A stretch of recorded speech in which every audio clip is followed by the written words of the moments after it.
প্রথমে যখন আমি ঘটনাটা শুনি তখন যেমনটা অবাক হয়েছিলাম ঠিক তেমনটাই অনেক বেশি অশ্রু ঝরেছিল আমার চোখ দিয়ে। তাহলে নিশ্চয়ই বুঝতেই পারছেন এটা কতটা ভয়ঙ্কর ছিল এবং একই সাথে কতটা কষ্টদায়ক ছিল। আমি ঘটনা আকারে লিখছি। এটা ঠিক প্রেমের ঘটনা না হলেও প্রেম জাতীয় ঘটনা এটা। জহির আর সীমার কথা বলছি। একই সাথে বুয়েটে পড়াশোনা করত। দুজনেই দুজনাকে মনে মনে প্রচন্ড ভালোবাসলেও কেউ কাকে বলতো না। যাই হোক, একটা সময় তাদের মাঝে উপস্থিত হয় এক তৃতীয় ব্যক্তি। তৃতীয় ব্যক্তিটা আর কেউ নয়, সীমার খালাতো ভাই এনামুল। এনামুল বিদেশ ফেরত যুবক। সীমাকে নিয়ে তার বহু দিনের স্বপ্ন, কিন্তু সীমার মনে তার জন্য একটিও ভালোবাসা ছিল না। এনামুল এসেই সীমাকে বিয়ের প্রস্তাব দিল, কিন্তু সীমা রাজি হলো না। ওদিকে সীমা জহিরকে একই কথা বলার পর জহির বুঝতে পারল যে সীমা ওকে চায় না। জহির তখন বাংলা লিংকের ইঞ্জিনিয়ার হিসেবে ঢুকেছে মাত্র। জহির তাই সীমার মনের চাওয়া বুঝতে পেরে আর দেরি করল না। ওদের বাসায় বিয়ের প্রপোজাল নিয়ে গেল। ব্যাস, ভালো ভদ্র পাত্র দেখে সীমার বাবা রাজি হয়ে গেলেন। কোনো এক রোজার ঈদের কয়েকদিন পর ওদের বিয়ে হয়ে যায়। এদিকে এনামুল প্রচন্ড রেগে যায়। খালা খালু এমন করলো, সীমাকে আর আমার সাথে বিয়ে দিল না, এমন মনোভাবে সে দিনে দিনে হিংস্র হয়ে উঠল। এনামুল সীমাকে অ্যাসিড মারার কথাও চিন্তা করেছিল, যা পরবর্তীতে তার বন্ধুর কাছ থেকে জানা যায়। সীমার সুখের সংসারে আগুন লাগানোর জন্য হাজার চেষ্টা করলেও সে ব্যর্থ হয়। তার মাথায় হঠাৎ ব্ল্যাক ম্যাজিক বা কালো জাদু করার চিন্তা মাথায় এলো, কিন্তু অনেক চেষ্টা করেও সত্যিকারের কালো জাদুকর বা তান্ত্রিক খুঁজে পাচ্ছিলেন না তিনি। তার এক বন্ধু বলল তার মামা টুকটাক সাধনা করে ওসবের। গোপনে সেই মামার সাথে এনামুল দেখা করে সমস্ত ঘটনা খুলে পড়ল। সেই মামার নাম রুবেল মামা। রুবেল জিজ্ঞেস করলো, কোন ধরনের ক্ষতি করতে চাও? এনামুল বলল, যেইভাবে হোক না কেন ওর সংসার যেন আর না টিকে, এমন কিছু করতে হবে। রুবেলের ডিমান্ড অনেক, 50,000 টাকা চেয়ে বলল। এনামুল অর্ধেক দিয়ে বলল, আগে কাজ, তারপর বাকি টাকা দেওয়া হবে। রুবেল তান্ত্রিক ওকে পরদিন দেখা করতে বলল আর জানিয়ে দিল যে সে পরদিন যেন ফল নিয়ে আসে। আগের দিনের কথা মতো এনামুল পরদিন সেই ফল আনতে গেল। দেখলো রুবেল তান্ত্রিক কমলা লেবু, আপেল, ডালিম এসব নিয়ে এসেছে। এনামুল এমনটা দেখে রাগ হয়ে জিজ্ঞেস করলো, এসব কি? ফল দিয়ে কি হবে? যত সব ফাজিল লোকজন। দেন, টাকা দিয়ে দেন আমার। জানি আপনি নামে তান্ত্রিক, কাজ হবে না আপনাকে দিয়ে। তান্ত্রিক তখন মুচকি একটা হাসি দিয়ে বলল, এত সহজে বিশ্বাস হারালে কি চলবে জনাব? বিদেশে তো সারা জীবন কাটিয়ে এলেন, তাই বলে দেশি মানুষের প্রতি কি বিশ্বাস হারাবেন এভাবে? পকেটে হাত দিয়ে নেয়া টাকা ফেরত দিয়ে বলল, এই নেন আপনার টাকা, সাথে ফলও নেন। যদি আমার জাদুতে কাজ হয় তাহলে যা চেয়েছিলাম তার ডাবল অঙ্ক নিয়ে চলে আসবেন, আর তা না হলে আসবেন না। এনামুল তখন নরম কণ্ঠে জানালো, তা না হয় বুঝলাম, কিন্তু ফল দিয়ে হবেটা কি শুনি? আর কি আছে এই ফলের ভেতরে? এই তো জনাব, এতক্ষণে লাইনে এলেন। তাহলে এই কথাগুলো আগে বললেই ভালো হতো। আসলে কথা হচ্ছে, এই ফলের ভেতরে ইনজেকশনের মাধ্যমে কিছু তরল ঢুকিয়ে দেওয়া হয়েছে, গ্লিসারিনের সাথে কিছু গোপন রস, যা বলা যাবে না। এই রস অনেক দূর থেকে আনতে হয়। এটা কোনো এক পশুর কিছু একটা হবে। যাই হোক, এত জেনে আপনার লাভ নেই। আপনি ফলগুলো ওই মেয়ের বাসায় পাঠানোর চেষ্টা করুন। খাওয়ার 1 সপ্তাহের মাথায় খবর পাবেন কি ঝড় বয়ে যাচ্ছে ওদের মধ্যে, অশান্তির ঝড়। সবকিছু শুনে এনামুল একটা স্বস্তির নিঃশ্বাস ফেলে বাসার দিকে পা বাড়ালেন। বাড়ি বসে ও চিন্তা করতে লাগলো কিভাবে ফলগুলো সীমার বাসায় পাঠানো যায়। কি করবে, নিজেই যাবে নাকি অন্য কাউকে পাঠাবে? এমন চিন্তা করতে করতে সিদ্ধান্ত নিল নিজেই যাবে। হাজার হলেও খালাতো ভাই, সমস্যা তো নেই। যেমন ভাবা ঠিক তেমন কাজ। কোনো এক শুক্রবার বিকেলে এনামুল সীমার বাসায় গিয়ে উপস্থিত, সাথে সেই ফল আর দোকান থেকে কিনে আনা মিষ্টির প্যাকেট।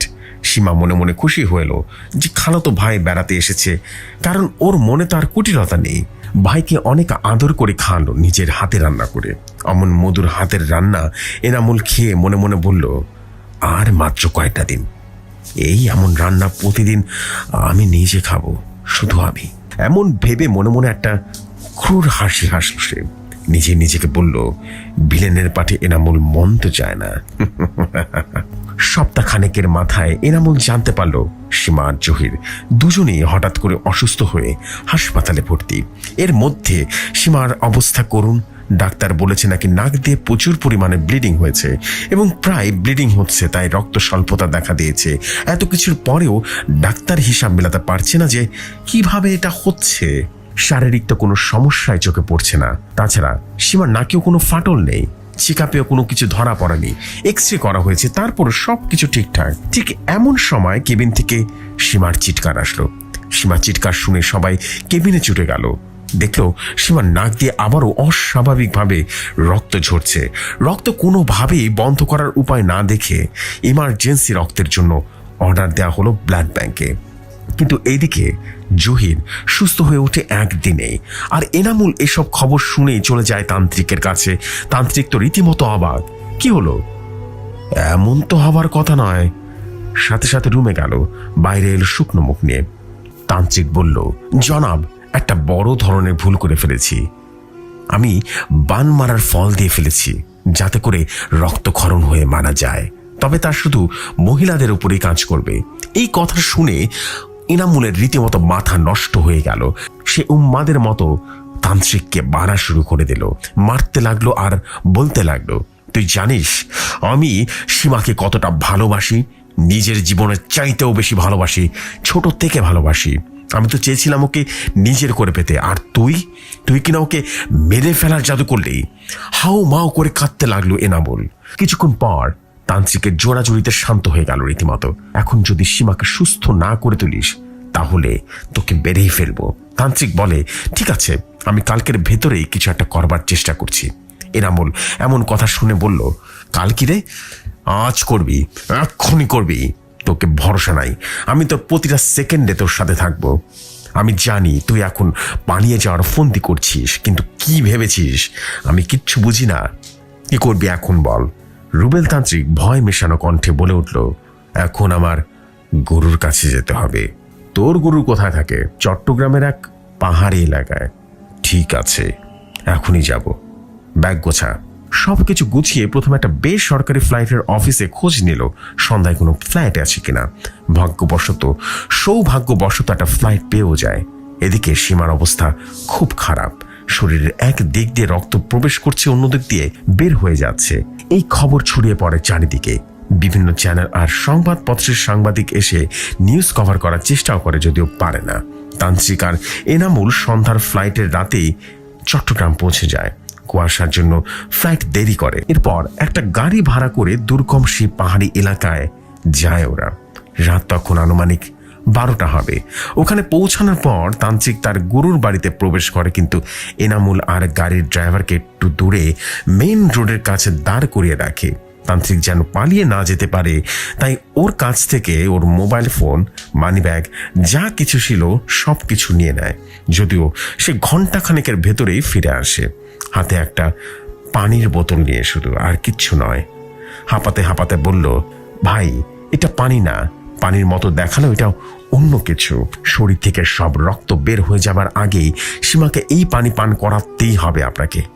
কি শুনে খুব আশ্চর্য লাগছে, তাই না? মনে হচ্ছে কাল্পনিক কোনো ঘটনা বলছি। না, এটা কিন্তু বাস্তব ঘটনা, বিশ্বাস করুন আর নাই করুন। আলিফ লায়লা টাইপের হলেও ঠিক এর ব্যতিক্রম কিছু ঘটেনি, বা আমি কিছু বানিয়েও লিখছি না।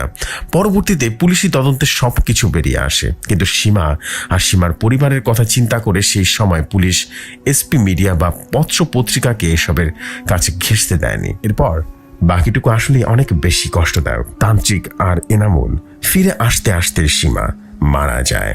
তান্ত্রিক গুরুর সেই পানি নিয়ে ওরা যখন পরদিন বিকালের ফ্লাইটে শহরে পৌঁছায়, সীমার লাশ ততক্ষণ গোরস্থানের উদ্দেশ্যে রওনা দিয়ে দিয়েছে।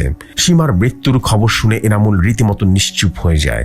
সে আসলে সীমাকে আপন করে পাওয়ার জন্য শয়তানের কাছে নিজেকে সঁপে দিয়েছিল, আর তারই ফল সে মর্মে মর্মে উপলব্ধি করতে পারছিল।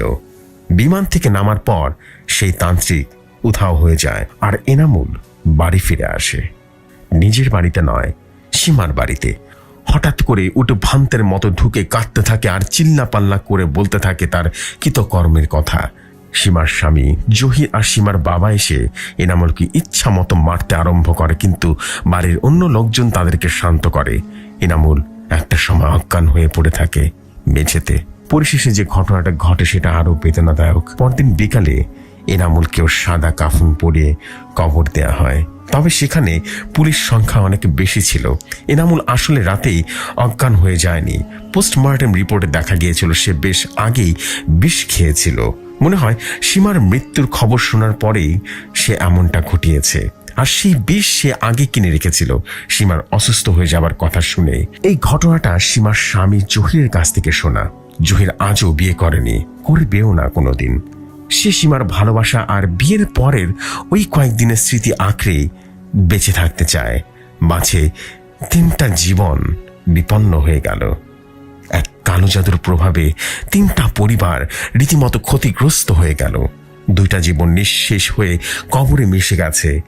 মাঝখানে সেই জাদুকর আজও লাপাত্তা।